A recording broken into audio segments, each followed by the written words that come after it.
안녕하세요. 오늘의 데일리 뉴스레터에 오신 것을 환영합니다. 1. 한국의 기적은 중국을 두렵게 만들었다. 2. 중국의 18조 원이 무의미해진다. 3. 중국의 장애물. 한번 진실을 알아봅시다. 중국과 한국은 최근 몇 년간 아프리카 국가들과의 협력을 강화하고 있습니다. 그 중에서도 중국은 경제적인 투자와 인프라 구축을 통해 아프리카 국가들과의 관계를 발전시키고 있습니다. 그러나 때때로 이러한 투자는 불투명하거나 환경적인 문제를 유발하기도 합니다. 한편 한국은 세계적으로 인정받는 기술력을 바탕으로 국제 개발 협력을 이끌어가고 있습니다. 케냐와 같은 아프리카 국가들에게 신재생 에너지 및 물 리소스 관리 기술을 제공하여 지속가능한 발전을 지원하고 있습니다. 특히 깨끗한 음수 공급을 통해 현지 주민들의 삶을 개선하는 데에도 기여하고 있습니다.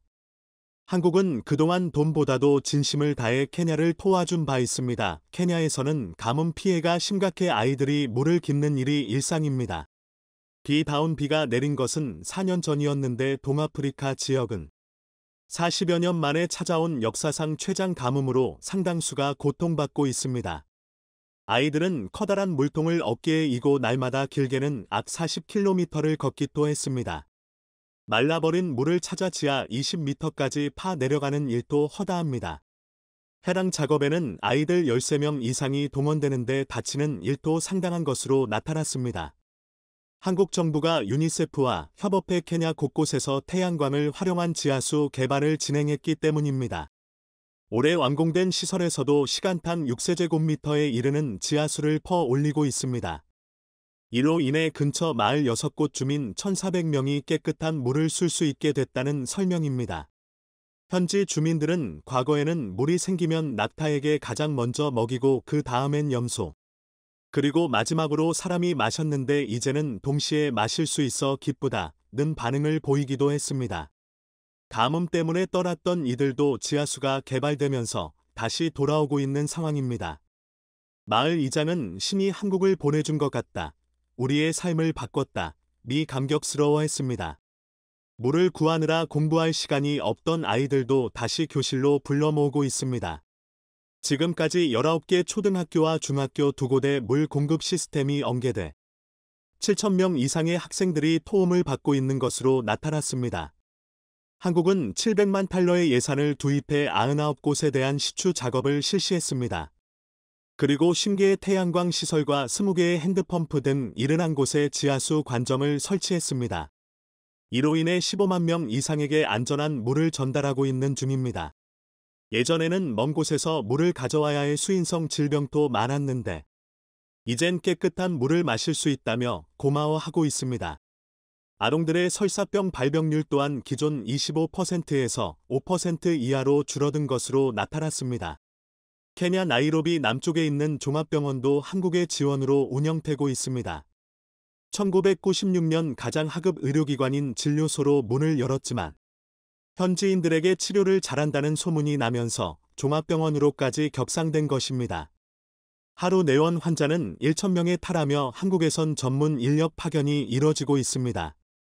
현지에서는 이 병원을 코이카 병원이라 부르고 있습니다. 환자가 많아 기다림이 길어도 한국 병원에 가겠다는 이들로 넘쳐나고 있는 상태입니다. 해안병원 복도에는 현지 어린이가 그린 그림이 걸렸는데 한국 사람이 케냐인을 안아주는 모습과 함께 한국은 케냐를 사랑한다는 문구가 적혀 감동을 줬습니다. 정부는 2026년까지 이곳에 산모 대기소와 기자재 등을 지원한다는 계획입니다.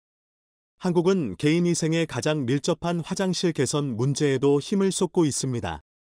건설 자재 등을 직접 제공하기보다는 화장실을 직접 짓는 방법을 알려주는 데 주력하고 있습니다. 현지 문화와 경제 형편까지 고려해 자재들은 전부 마을에서 공수한 상황입니다. 가게 형편에 따라 흙부터 콘크리트까지 다양한 자재가 사용되고 있습니다. 이로 인해 노상배변이 사라진 마을이 급증하고 있으며 청걸토도 크게 향상된 것으로 나타났습니다. 한국은 전후복구를 위해 무상원조를 받던 나라에서 도움을 주는 나라가 된 상황입니다. 2023년도 ODA 예산은 4조 5천억 원 수준으로 책정됐으며 45개 기관에서 1,900개 정도의 사업을 추진할 예정입니다. 특히 아시아 37%, 아프리카 19%, 중남미 8%에서 개발 협력을 확대한다는 방침입니다. 우리 정부가 지난 30년간 케냐에 지원한 ODA는 총 2억 2천만 달러 정도입니다. 무상원조 1억 5천만 달러의 유상원조는 6,800만 달러였습니다. 금액면에서 중국이나 일본보다는 낮지만 현지 만족도는 훨씬 높다는 평가입니다. 8월 케냐 대통령 선거에서는 중국 이슈가 최대 승부처로 떠오른 바 있습니다. 선거 기간 내내 2017년 개통한 표준궤도 열차 SGR 처리를 두고 첨예하게 맞붙었죠. 항구 도시 몬바사에서 수도 나이로비로 이어지는 총연장 578km 건설 과정에서 건설비 총 36억 달러, 중 30억 달러를 중국에서 차관으로 조달한 것이 문제가 된 것입니다. 중국은 1대1로 확장을 노리고 접근해 케냐를 함정에 빠뜨렸습니다. 현재 SGR은 경제, 사회, 재정 파탄의 주범으로 불리고 있을 정도입니다. 개통 첫 해인 2017년에는 1억 달러의 운영 적자를 기록하기도 했습니다. 케냐 의회는 SGR을 통한 물류 운송이 도로 운송보다 2배의 비용이 든다는 결론을 내리기도 했습니다. 그런데 문제는 차입금 상환이 시작된 2019년부터 더 심각해졌습니다. 세금 인상과 긴축 재정을 도입해 원성을 샀던 것입니다. 또 철도 사용량을 늘리기 위해 수입 물품을 철도로 운송하도록 강제해 트럭 운전사들의 대규모 실직을 초래하기도 했습니다. 외신에 따르면 화물사업 종사자 8,100명 이상이 일자리를 잃은 것으로 나타났죠. 게다가 당초 수도를 거쳐 이웃국가인 우간다까지 연결하려던 선로는 중국 자금이 끊기면서 나이로비 인근에서 멈춰서 있습니다. 케냐 국민들의 87%는 중국 차관이 과도하다는 응답을 하고 있습니다. 중국은 지난 20년간 케냐에 93억 달러를 대출해 줬는데 거의 대다수의 건설 자재 및 인력이 중국 측에서 조달됐고 케냐에 실질적 이득을 준 것은 극히 드물었던 것도 분노를 사고 있습니다. 그런데 황당하게도 중국은 이를 빌미로 케냐의 아프리카 주둔 해군기지 건설을 추진해 왔습니다. 2018년 아프리카 동북부 지부티에 해외 첫 해군기지를 건설한 바 있는데 그때도 14억 달러 투자와 인프라 대출을 해준 후 진행해 비판을 받아왔습니다. 이에 8월 선거에서 반중을 외친 루토 후보가 당선된 것입니다. 그는 SGR 건설 계약서를 국민에 공개하고 케냐에서 상점과 노점을 운영해 돈을 벌고 있는 불법 체류 중국인을 전부 내쫓겠다는 선언을 했습니다. 그들을 내쫓을 만큼 충분한 항공기를 보유하고 있다. 고 말에 반중 정서를 자극했죠. 그리고 더 이상 중국에서 돈을 빌리지 않을 것이라는 언급을 했습니다. 1대1로는 시진핑 집권 이듬해인 2013년부터 추진된 바 있습니다. 저개발국의 교통, 발전, 항만 등 인프라와 광산 개발이 주요 타깃이었죠. 사업 시작 후 올 상반기까지 중국은 총 9,310억 달러를 쏟아부었습니다. 중국 부채 규모가 큰 국가는 파키스탄 773억 달러, 몽골라 363억 달러, 에티오피아 79억 달러, 케냐 74억 등의 순입니다. 그런데 중국 자금으로 벌인 인프라 사업은 감당할 수 없는 채무와 잉여 시설만 남긴 채 개발도상국을 부도 위기로 내몰고 있다는 지적이 쏟아지고 있습니다. 부채의 함정에 빠진 아프리카 개토국은 현재 17개국에 달하는 것으로 전해지고 있습니다. 중국은 아프리카의 건물 기부 공세를 펼치기도 했습니다. 최근 18년 동안 아프리카 40여 개국에 186개의 정부 건물을 건설해 준 상황입니다. 그런데 건물 공사 중 해킹 설비를 몰래 심어 정보를 빼간 것이 드러나 난리가 났죠. 중국이 기부한 아프리카 연합, AU, 청사에 해킹 장비를 심어 수년간 아프리카 국가들의 각종 정보를 해킹하기도 했습니다. 해킹은 매일 자정부터 오전 2시까지 2시간가량 집중적으로 이뤄졌고 비밀 자료가 중국 상하이에 있는 서버로 복사된 사실도 적발됐죠. AU는 지난해 이를 인지하고 서버를 포함한 건물 내 정보기술 시스템을 모두 교체한 상태입니다. 중국은 현재 아프리카에서 신뢰를 잃었고 원리금 회수에 어려움을 겪는 딜레마에 빠져 있습니다. 아프리카 부채는 최근 20년간 5배 늘어난 6,900억 달러 수준입니다. 이 가운데 12%인 835억 달러가 중국이 대출한 돈입니다. 중국의 해외 부실 대출 비율은 올해 들어 60% 수준으로 급증하고 있습니다. 이런 상황에 케냐까지 한국을 선택해버려 시진핑이 크게 격노한 것으로 나타났습니다.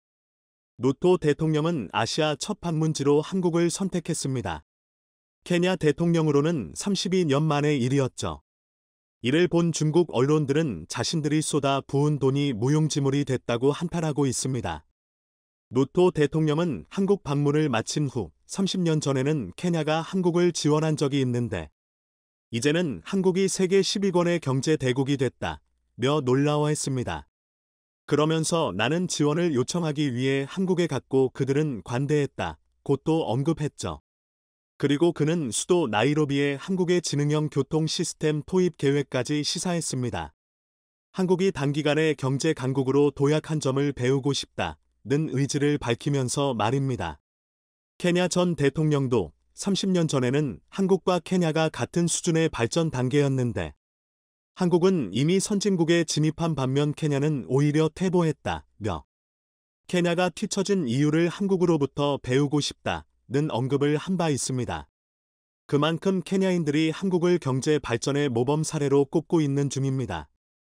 아프리카에 대한 중요성은 날로 커지고 있습니다. 일본 정부는 향후 3년간 아프리카 대륙에 50억 달러 투자 계획을 밝히기도 했습니다. 미국도 최근 아프리카에 550억 달러, 약 72조 원을 지원한다는 공식 입장을 밝힌 상태입니다.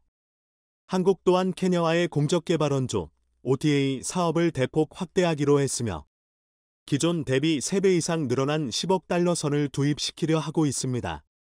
이를 통해 제2의 베트남, 인도네시아, 필리핀 같은 경협 파트너를 아프리카에서도 발굴 육성하겠다는 전략을 세운 것입니다.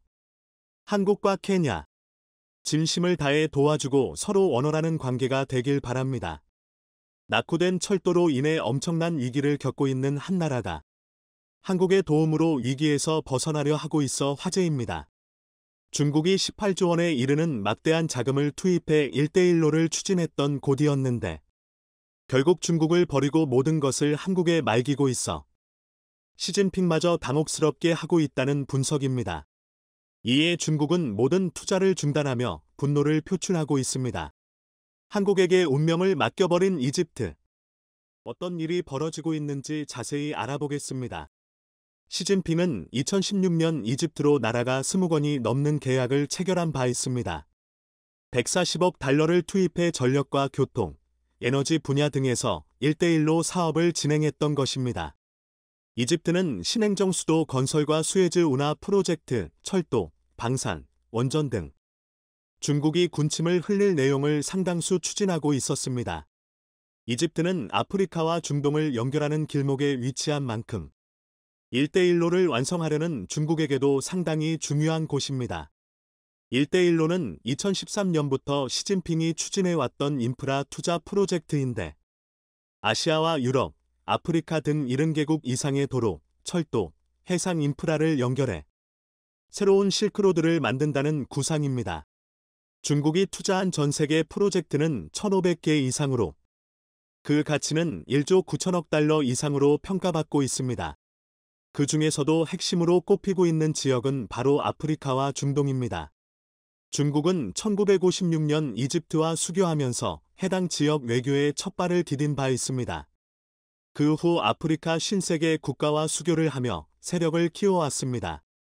중국이 아프리카에 빌려준 상업대출은 1,400억 달러 이상입니다. 이는 아프리카 전체 부채의 20%를 차지하는 내용입니다. 중국에게 많은 빚을 진 나라 50개국 가운데 절반은 아프리카에 있는 상황입니다. 그 중에서도 중국은 이집트를 가장 중요하게 여겨왔습니다. 왕치산 부주석이 이집트를 재차 방문해 1대1로 참여를 촉구했을 정도입니다. 중국은 무인기 18대 등을 제공하며 이집트의 환심을 사려 했습니다. 하지만 이집트는 오히려 한국에게 수주를 몰아줬고 중국은 분노했죠.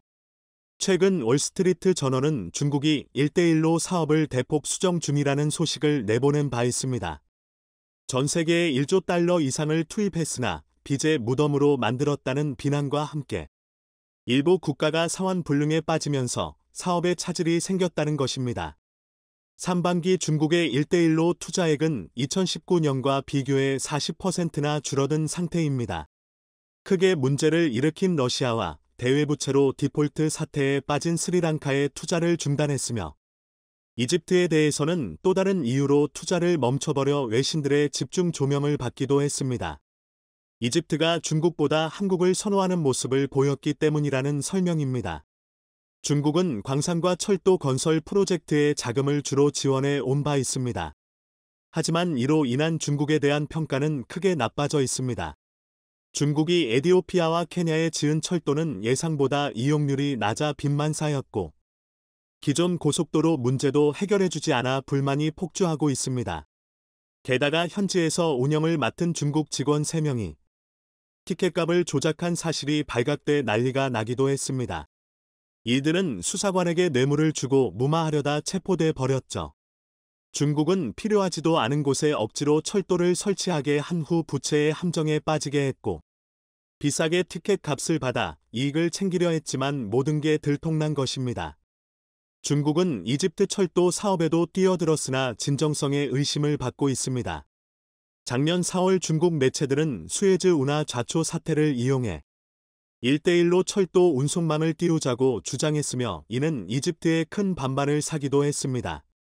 당시 초대형 컨테이너선 에버기브노가 좌초되면서 선박 운항이 막혀 422척 이상의 선박이 발이 무기며 이집트의 최대 위기가 왔었는데 중국은 오히려 1대1로 열차를 이용하면 유럽까지 20일이면 운송할 수 있다며 수에즈 운하를 대체할 수 있다는 식으로 홍보의 분노를 샀던 것입니다.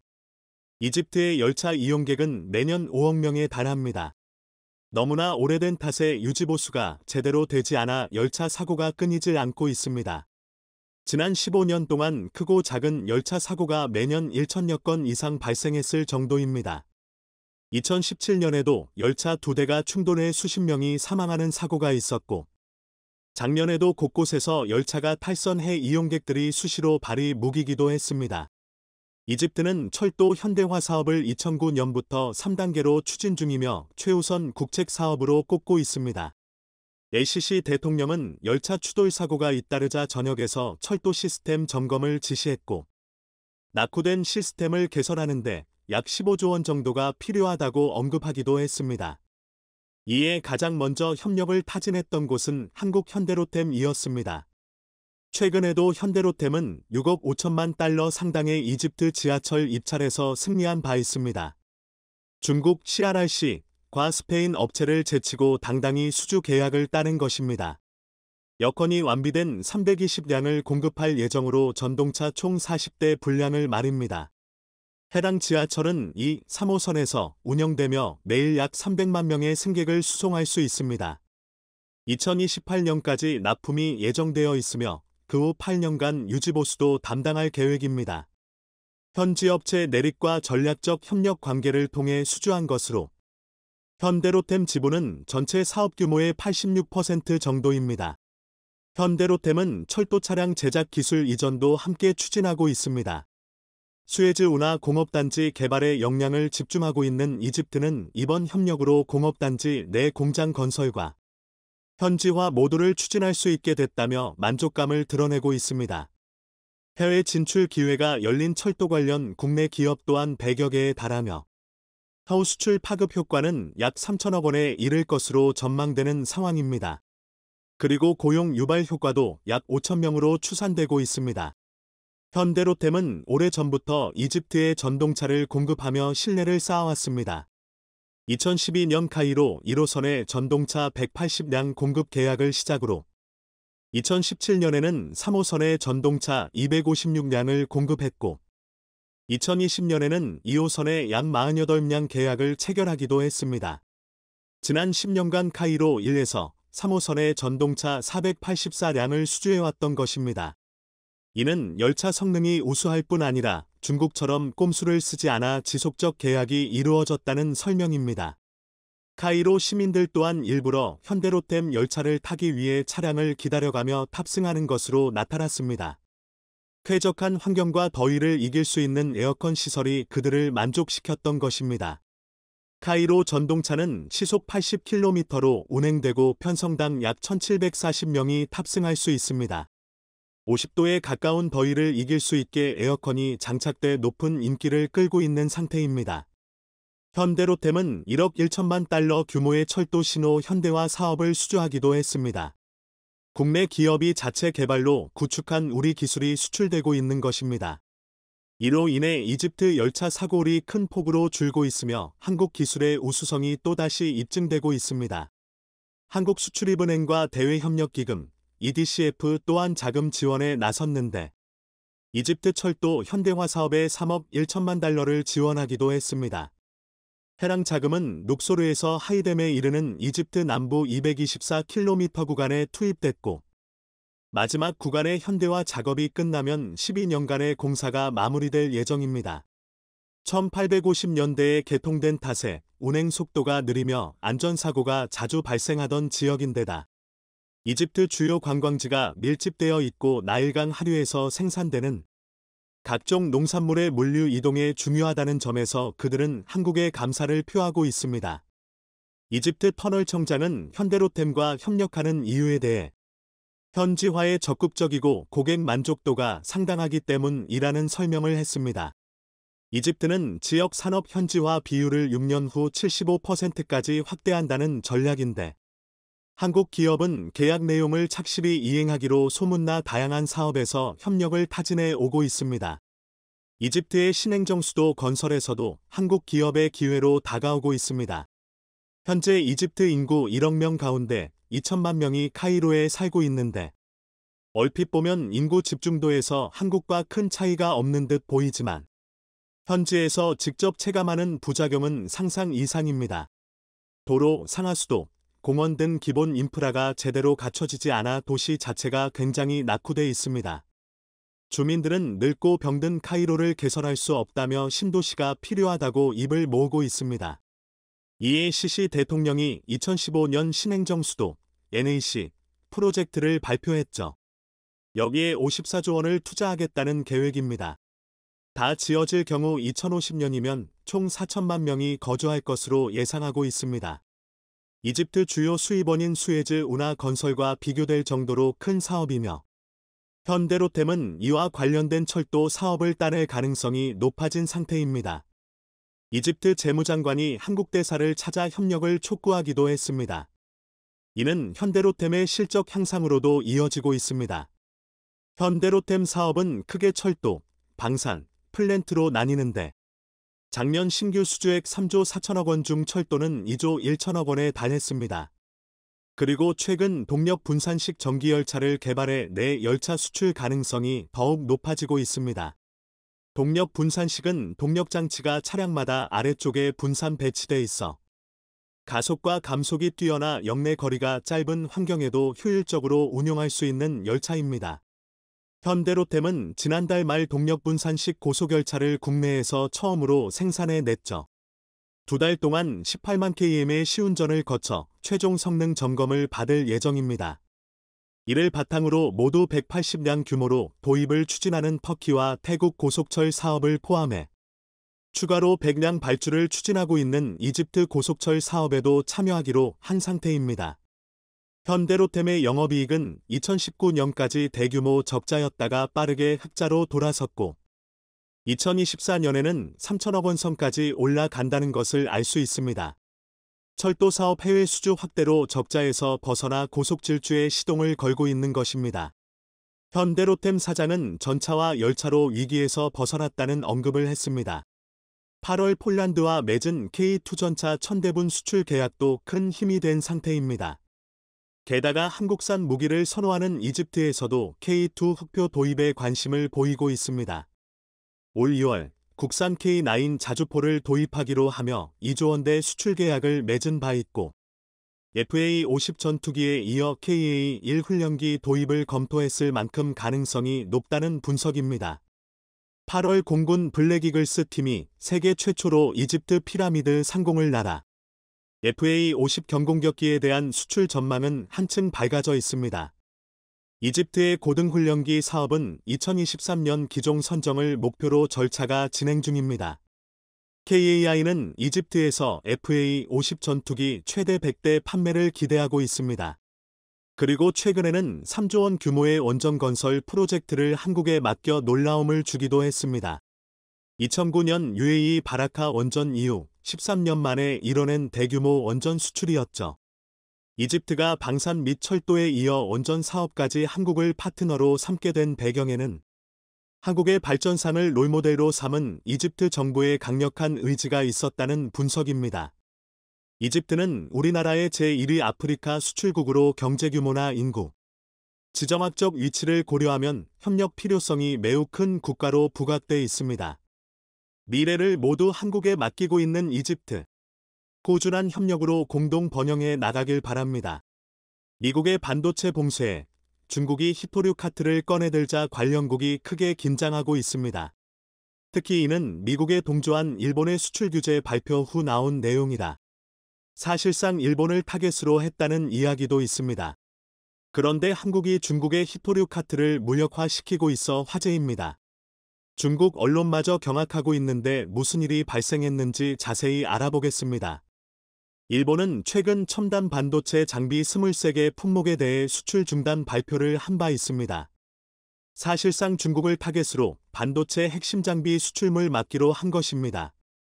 하야시 외무상은 특정 국가를 대상으로 한 조치가 아니라며 안전이란 관점에서 국제물에 따르는 엄격한 수출 규제라고 언급했지만 중국은 일본이 미국의 반도체 통제에 적극 참여한 것으로 보고 있습니다. 지난달 초 네덜란드의 반도체 장비 수출 통제에 이어 일본도 동참했다는 것입니다. 중국은 첨단 반도체 장비 수출을 금지한 미국, 일본, 네덜란드에 대해 규칙 위반 이부를 조사해 달라고 WTO에 요구하기도 했습니다. 미국에 이어 다른 두 나라도 WTO에 제소하려는 수순이라는 분석입니다. 그리고 이달 초 일본과의 외교장관 회담에서는 미국의 앞잡이가 되지 말라며 일본 측의 반도체 수출 규제 동참을 원색 비난하기도 했습니다. 이와 함께 중국은 미국과 일본 기업에 대한 보복 조치에 들어간 상태입니다. 마이크론이 대중 제재 부과를 뒤에서 밀어붙였다는 의혹을 보냈는데 이에 중국은 마이크론 제품에 대해 사이버 보안 심사를 요구한 상황입니다. 미국이 중국 화웨이를 퇴출시킬 때와 비슷한 명분과 형식을 취하면서 말입니다. 중국은 마이크론 매출의 10%를 차지하기에 큰 타격을 받을 수 있습니다. 게다가 이번에는 히토류 자석기술 수출 통제 조치에 들어갔습니다. 수출 규제 품목 리스트에 네오디를과 사마를 코발트로 만든 히토류 자석 관련 기술을 추가하기로 한 것입니다. 해당 자석은 중국이 각각 84%와 90%를 장악하고 있습니다. 나머지는 일본 업체가 생산하고 있는 상황입니다. 중국과 일본이 센카쿠 열도를 두고 대립했던 2012년 당시처럼 이번에도 히토류를 무기화하려는 의도로 분석되고 있습니다. 당시와 비슷한 상황도 만들어지고 있는데 최근 중국은 러시아가 지배하고 있는 쿠릴열도 4개 섬에 대해 입장을 바꾼 바 있습니다. 기존에는 일본 영토임을 인정했지만 60년 만에 중립으로 돌아선 것입니다. 시진핑은 지난달 푸틴과의 정상회담에서 쿠릴열도 4개 섬의 주권에 대해 어떠한 입장도 취하지 않겠다는 언급을 했습니다. 이는 1964년 일본 영토라고 인정한 마오쩌둥 전 국가주석의 발언을 뒤집은 것입니다. 이와 함께 중국 해경선이 센카쿠 영해에서 80시간이나 체류해 일본을 놀라게 했습니다. 역대 최장 침투였던 72시간 45분 기록을 넘긴 것입니다. 이런 대립 자체가 2012년 센카쿠 열도 분쟁으로 중국이 히토류 카드를 꺼냈을 때의 상황을 재현하려는 것 아니냐는 분석이 나오고 있습니다. 당시 네오디룸, ND, 수급에 문제가 발생해 연구자석 가격이 10배 이상 폭등했죠. 2012년 오바마 대통령이 중국물 WTO에 제소했을 정도입니다. 중국은 몇 년 전부터 히토류 카트를 언급하며 실행의지를 보이고 있습니다. 트럼프 행정부 시절이던 2019년 미국과의 무역전쟁이 최고조에 달하자 시진핑이 히토류 무기화를 공식 언급하기도 했습니다. 2019년에는 장시성을 방문해 한 공장을 시찰한 적이 있는데 이 회사는 네오디뮴으로 연구자석을 만들어 미국에 수출하던 기업이었습니다.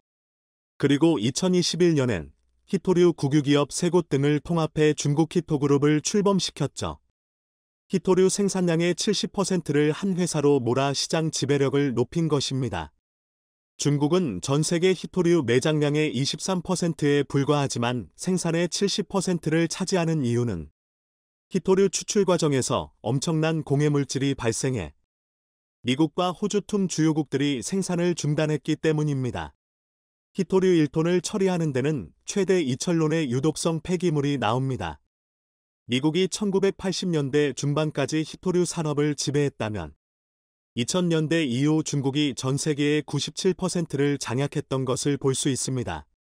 중국 기업들은 20% 상당의 보조금을 받으며 시장을 키워왔습니다.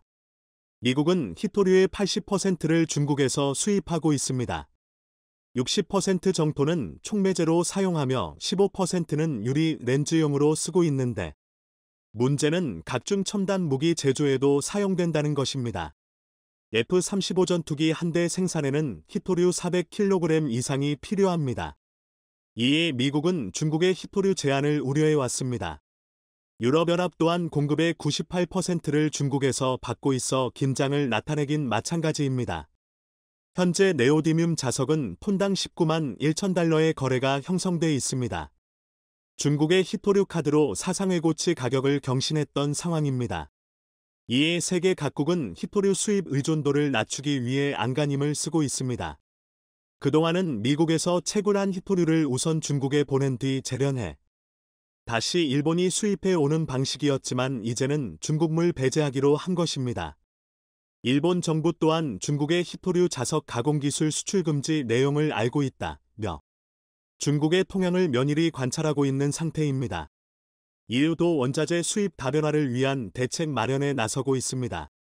지난달에는 중국산 원자재 의존도를 낮추기 위한 핵심 원자재법 초안을 공개했습니다. 2030년까지 중국 등 제3국에서 전략적 원자재를 수입하는 비율을 역내 전체 소비량의 65% 미만으로 제한하기로 한 것입니다. 한국도 중국에서 히토류 자석을 88% 정도 수입하지만 대비를 해놓고 있습니다. 2019년 일본의 불화수소 등 수출 규제 조치를 순식간에 극복해낸 것을 봤기에 중국 또한 한국 기술력을 살피며 쉽게 수출 규제를 가하지 못할 것이란 분석입니다. 국내 언론들은 LG이노텍의 첨단 자석 기술에 주목하고 있습니다. 성림 첨단 산업과 공동으로 히토류 사용량을 60% 줄인 친환경 자석 개발을 완료해 전기차 모터 공급망이 교란되는 상황에 대비할 역량을 쌓아왔다는 것입니다. 네오디뮴이나 사마름 코발트 같은 중히토류 사용량을 대폭 줄인 것이 특징입니다. 중히토류는 고온에서 자역을 유지하기 위해 필수적인 물질입니다. 해당 함량을 줄이게 되면 자석의 내구성에 문제가 생길 수 있습니다. 그런데 성림첨단산업과 LG이노텍이 기술적 어려움을 해결했고 기존보다 성능을 개선한 제품을 선보였습니다. 15kgauss, kg까지 성능을 내 현재 상용 제품보다 우수한 편입니다. 이 자석을 탑재하면 모터의 출력을 키우면서 크기를 줄일 수 있습니다. 이는 40년 가까이 고성능 자석을 개발해온 일본을 제친 기술로 머신러닝 방식의 시뮬레이션 기법을 도입해 최소 2년 이상 걸리는 개발 기간을 절반으로 단축시켰다는 설명입니다. 일본 언론마저 해당 내용을 보도하며 중국의 수출 규제 무력화로 주목하고 있습니다. 중국의 히토류 통제 소식에 현대비엔지 스틸이 상한가를 가기도 했는데 이는 지난해 4월 성림첨단산업 지분 16.5%를 확보하며 이래 주주로 올라섰기 때문에 관련주로 부각된 것입니다. 히토류 원료 가공에 있어서도 국내 공장이 주목을 받고 있습니다. 호주 ASM이 100% 출자한 KSM메탈스는 국내 유일 히토류 생산 기업입니다. 전기자동차와 풍력 터빈에 들어가는 네오디를 금속을 주력으로 생산하는데 네오디뮴 자석은 현재 생산 시운전 단계에 있습니다. ASM 대표는 충북 오창 공장에서 히토류를 생산해 한국 기업의 공급망 다변화에 앞장서겠다는 언급을 했습니다. 호주에서 들여온 히토류 원료를 가공해 수요 기업에게 공급한다는 계획입니다. KSM메탈스 대표는 현대차 전기차 연구소 간 교류가 이어지면서 1년 넘게 협업 상태를 유지하고 있다고 설명했습니다. 호주는 현재 환경오염을 이유로 자국에서 생산한 히토류를 말레이시아로 보내 가공한 뒤 재수입하고 있습니다. 그런데 이번에 한국으로 눈을 돌린 이유는 한국 업체가 친환경 재련 공정을 개발해 냈기 때문입니다. 충남대 신소재공학과 주토로 2018년 설립된 스타트업 지론텍은 독성가스를 사용하지 않고 히토류 원료를 재련하는 기술을 개발해 냈습니다. 호주 ASM 회장은 바로 이 기술 때문에 한국에 투자했다고 언급했죠. ASM은 2019년 지론텍에 120만 달러를 투자해 상용화를 위한 시험 설비를 세운 바 있습니다. 이 기서 가능성을 확인한 후 2020년 아예 지론텍 자체를 인수해 한국법인 KSM 메탈스를 설립하며 기술 특허를 확보했던 것입니다. 그렇게 작년 5월 청주 공장이 완공됐고 한국 연구진이 핵심 인력으로 배치돼 있습니다. 원료 주입부터 합금이 나오는 전 과정을 무인화한 상태인데 이는 전 세계에서 시도해 본 적이 없는 합경 공법으로 최신 기술이라는 설명입니다. 한국은 지금껏 히토류 합금을 생산하지 않던 나라였습니다. 어렵게 캐더라토 재련 과정에서 독성가스가 생기는 등 환경 오염이 심한 것도 이유입니다. 그래서 네오디뮴이 들어간 연구자석은 완제품 형태로 수입해 왔습니다. 2001년을 기점으로 일본에서의 수입은 줄어들고 중국이 커진 것을 볼 수 있습니다. KSM 메탈스는 호주 더보 광산에서 히토류 분말을 가져올 계획이었지만 호주 현지에서 원료 제조 시설을 짓는데 3년가량이 소요됨에 따라 우선적으로 베트남에서 히토류 원료 수입 계획을 세우고 있습니다. 베트남은 중국 다음으로 많은 2200만 톤의 히토류 매장량을 보유한 나라입니다. 작년 말 베트남 광산기업은 충북도청, ASM 등과의 협약을 통해 5년간 KSM 메탈스 오창 공장에 히토류를 공급하기로 했습니다. KSM 메탈스는 미국 두 개사와 히토류 수출을 위한 계약까지 추진하고 있습니다. 그리고 지난 3월에는 코스닥 상장사 세토피아가 해당 베트남 기업과 합작투자 회사를 설립하고 최대 연간 1,500톤의 히토류 산화물을 공급받는 계약까지 체결했죠. 이는 4,000톤 규모의 히토류 연구자석 합금 및 소재를 생산할 수 있는 양입니다. 세토피아 관계자는 이번 계약으로 히토류 소재 탈중국화 목표에 한 발 다가셨다고 말했습니다. 결국 한국 내로 원료 도입부터 생산 기술까지 모든 것이 이루어지는 것입니다. 그런데 이 모든 것이 하나로 이어져 있다는 것입니다. KSM의 히토금속은 성림첨단 산업에 전달돼 LG이노텍과 함께 자석이 만들어지고 궁극적으로 관련 부품 상당수가 현대차나 삼성 등에 공급되는 것입니다. 이는 중국 내에서도 크게 보도돼 화제가 됐습니다. 자신들이 성공시키지 못한 기술을 개발했다며 놀라움을 드러냈죠. 호주의 원자재와 한국 기술이 통합한 히토류 산업 클러스터가 구축될 것이라며 더 많은 국가로 수출할지도 모른다는 우려를 하고 있는 상황입니다. 우선 국내 수요 20%를 충족시킬 수 있고 향후 국내 소비량을 훨씬 뛰어넘는 생산도 가능해질 것으로 보고 있습니다. 한국은 지난 2월 핵심 광물 확보 전략을 발표하며 2030년까지 특정 국가 수입 의존도를 50%까지 낮추겠다고 밝혔습니다. 게다가 한국 국가표준기술원은 히토류 소재별 기준을 명확히 규정한 후 이를 정량화할 수 있는 표준을 개발키로 했습니다. 전기차 모터 등의 히토류 성분을 표기해 관련 부품 내 히토류를 좀 더 쉽게 재활용할 수 있는 기반으로 삼겠다는 것입니다. 세계 자석 시장 규모는 2021년 340억 달러에서 2028년 730억 달러로 급격하게 성장할 전망입니다. 그런데 여기서 한국이 기회를 잡는 것입니다. 한국은 히토류 자석 기술을 더 키워 중국의 위협에서 벗어나야 할 것입니다. 시청해 주셔서 감사합니다.